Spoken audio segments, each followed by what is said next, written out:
Halo dulur, selamat datang di Madrid United, channel fans MU paling netral. Menang dipuji, kalah dibully. Di video kali ini kita akan membahas beberapa berita terbaru dari Manchester United. Ada berita baru yang menurutku cukup menarik untuk kita bahas bersama.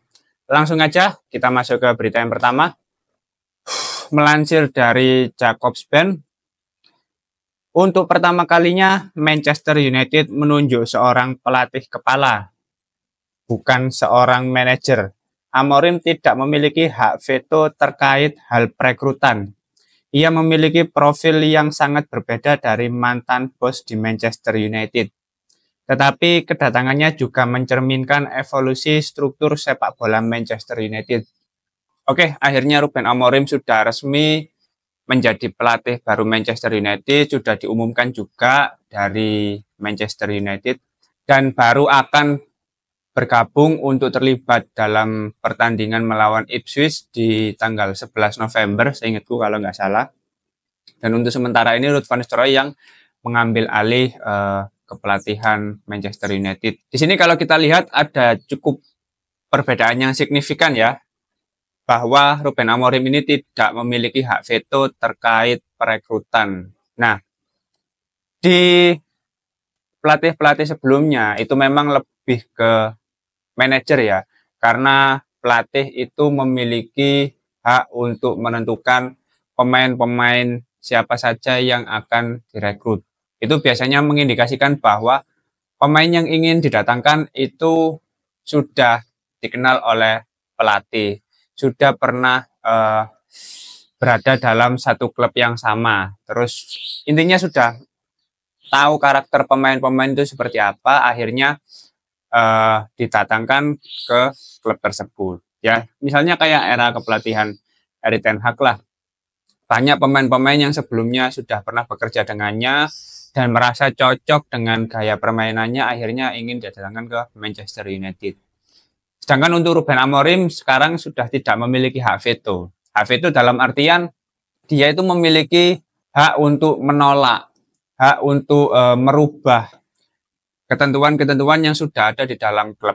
Ya, dalam konteks ini adalah terkait perekrutan pemain. Nah, Ruben Amorim ini tidak punya hak veto seperti itu untuk saat ini. Dan baru sekarang itu diterapkan. Karena apa ya? Karena mungkin Manchester United sudah menyadari bahwa hak veto pelatih ini cukup menjadi masalah ya. Kalau misalkan pelatih ini sudah tidak bisa berkembang lagi, sudah mentok, sudah tidak bisa improve lagi, tidak bisa beradaptasi. Dengan situasi seperti itu, di lain sisi kan pelatih ini memiliki pemain-pemain yang baru saja didatangkan, yang sebelumnya sudah pernah bekerja sama. Otomatis ketika pelatih ini dipecat, dia akan memberikan warisan pemain-pemainnya kepada pelatih yang baru. Yang mana terkadang pemain ini tidak cocok dengan skema pelatih yang baru. Nah, yang dikhawatirkan siklus seperti itu akan terus berulang. Misalkan kayak David Moyes dipecat, ya dia memberikan warisan kepada Van Hal. Van Hal dipecat, dia akan memberikan warisan kepada Jose Mourinho. Jose Mourinho dipecat, dia memberikan warisan pemain kepada Ole. Begitu seterusnya sampai Erik ten Hag. Erik ten Hag pun sama. Ruben Amorim itu akan dapat warisan pemain dari era Erik ten Hag. Nah, pihak manajemen tidak ingin hal seperti itu terjadi secara berulang gitu loh. Siklus pemain-pemain warisan itu harus apa ya? Harus segera dihentikan. Maka dari itu, mulai saat ini Ruben Amorim tidak memiliki hak terkait perekrutan. Jadi untuk perekrutan sepenuhnya akan dihandle oleh manajemen. Ya mungkin untuk teman-teman yang nggak tahu ya, untuk struktur di manajemen Manchester United untuk saat ini kan dimulai dari CEO itu ada Omar Berada, terus di bawahnya itu ada Dan Ashworth selaku sporting director. Nah, Dan Ashworth ini akan membawahi 3 orang penting. Yang pertama mulai dari Jason Wilcox, ini adalah technical director.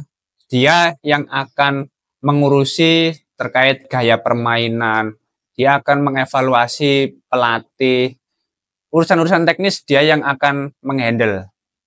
Terus ada Ruben Amorim sebagai pelatih kepala, dan yang terakhir ada Christopher Vivell sebagai direktur perekrutan. Nah, dari 3 divisi ini akan berposisi sejajar.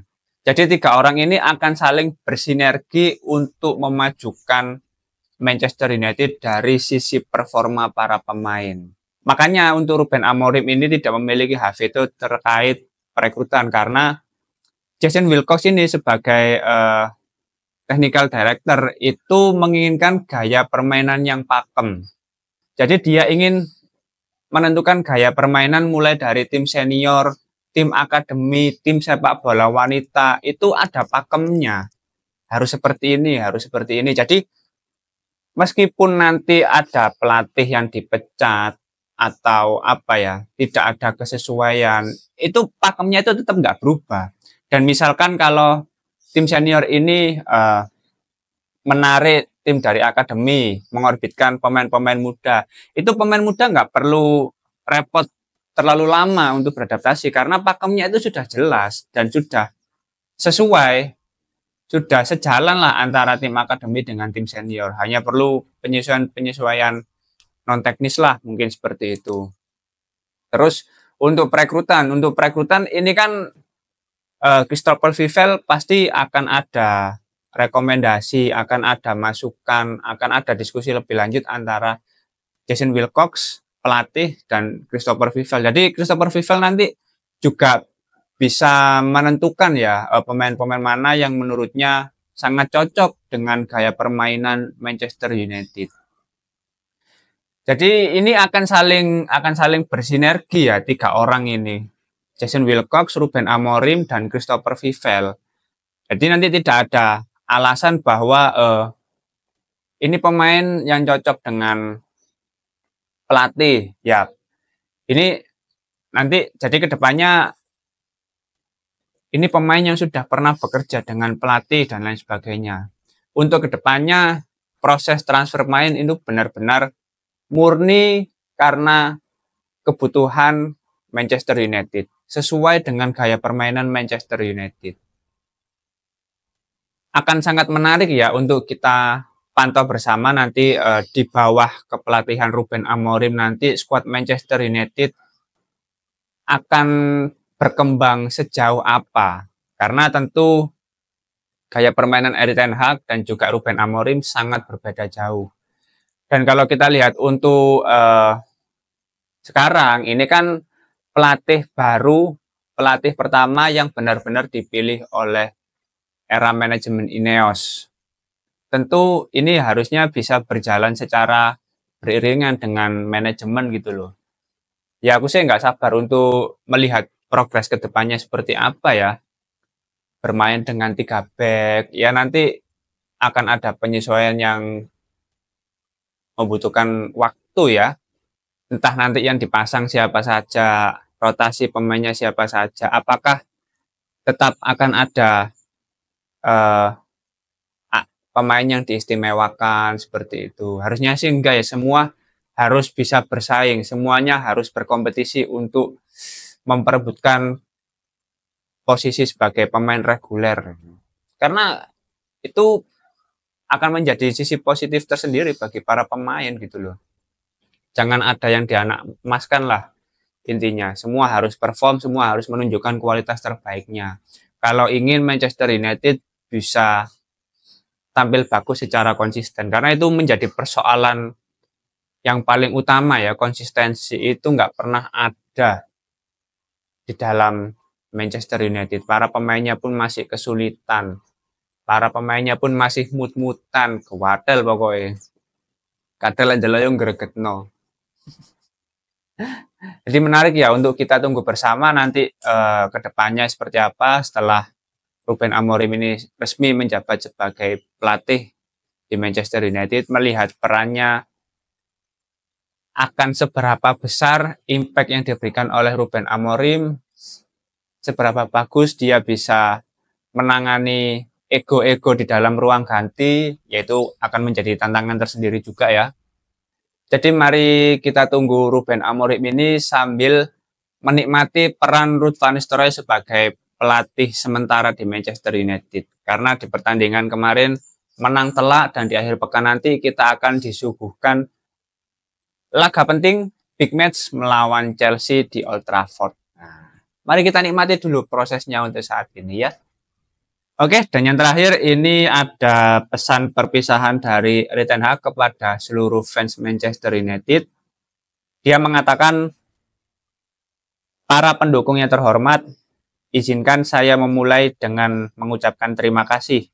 Terima kasih karena selalu ada untuk klub ini, baik saat pertandingan yang jauh maupun pertandingan yang sulit di Old Trafford. Dukungan Anda tidak pernah tergoyahkan. Suasana di Old Trafford selalu menggetarkan berkat kalian. Juga di pertandingan tandang, tim dan saya merasakan sensasi luar biasa saat mendengar nyanyian United memenuhi stadion lawan, baik pertandingan di Inggris, Eropa, maupun selama tur musim panas. Saya selalu senang bertemu dengan penggemar Manchester United di seluruh dunia, berjalan di jalanan dan dapat mengobrol dengan penggemar di Inggris, Eropa, Asia, Australia, Amerika Serikat. Anda sangat menginspirasi saya dan memancarkan rasa persatuan yang kuat. Itulah yang membuat pendukung United begitu istimewa. Saya ingin mengucapkan terima kasih karena telah memberi saya perasaan ini dan atas dukungan Anda. Saya juga ingin mengucapkan terima kasih kepada staf di setiap departemen klub atas dukungan mereka yang tak tergoyahkan di saat-saat baik dan buruk. Kami memenangkan 2 trofi, prestasi yang akan saya kenang sepanjang hidup saya. Tentu saja, impian saya adalah membawa lebih banyak trofi ke kabinet. Sayangnya impian itu telah berakhir. Saya mendoakan semua penggemar Manchester United agar meraih kesuksesan, trofi, dan kejayaan.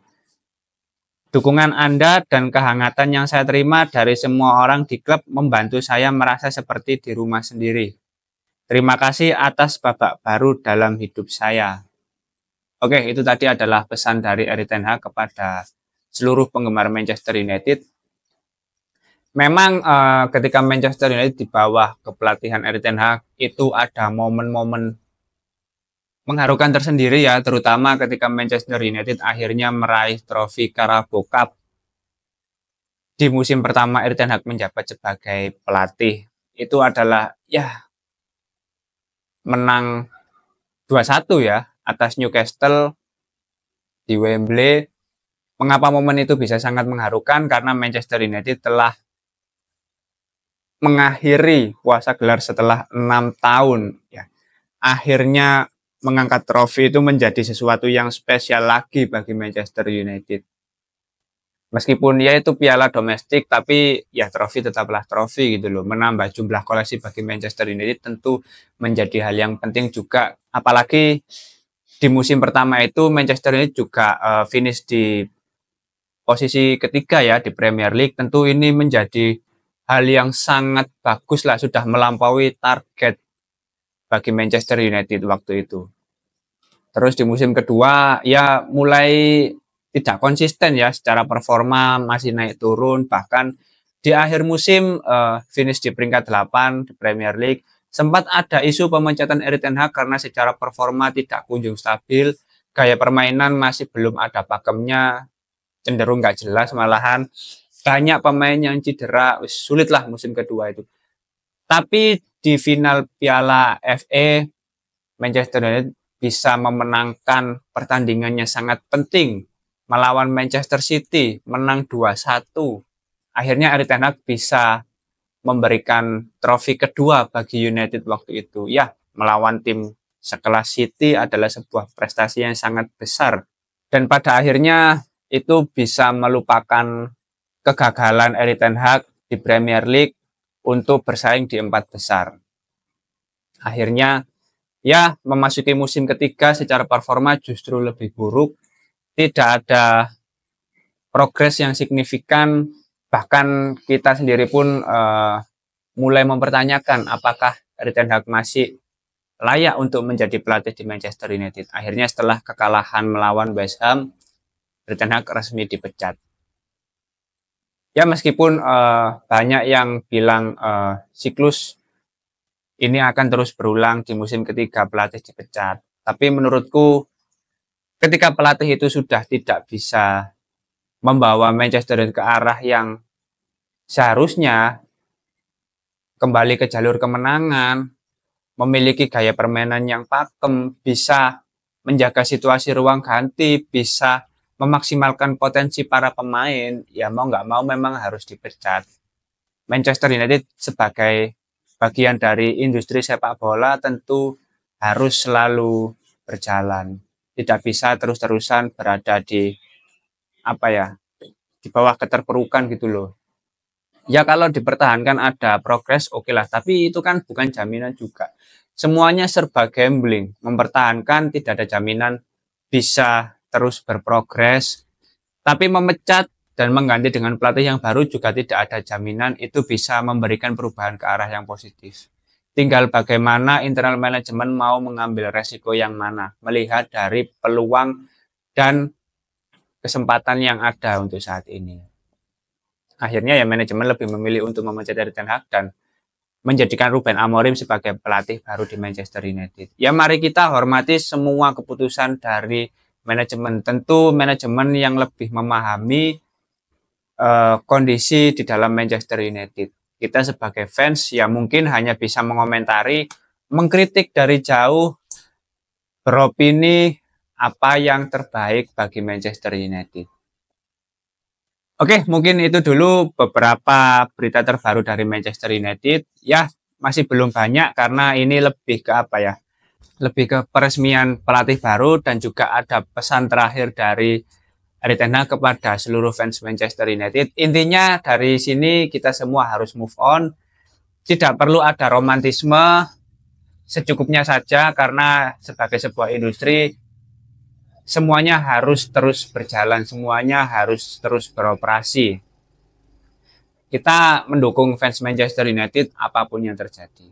Oke, mungkin kalau teman-teman ada opini lain atau ada ya mungkin nostalgia waktu masih bersama Erik ten Hag, nggak apa-apa tulis saja di kolom komentar gitu loh. Mumpung ini adalah pesan terakhir dari Erik ten Hag kepada seluruh fans Manchester United gitu loh. Oke, terima kasih sudah menonton video ini. Jangan lupa like, komen, dan subscribe. Salam.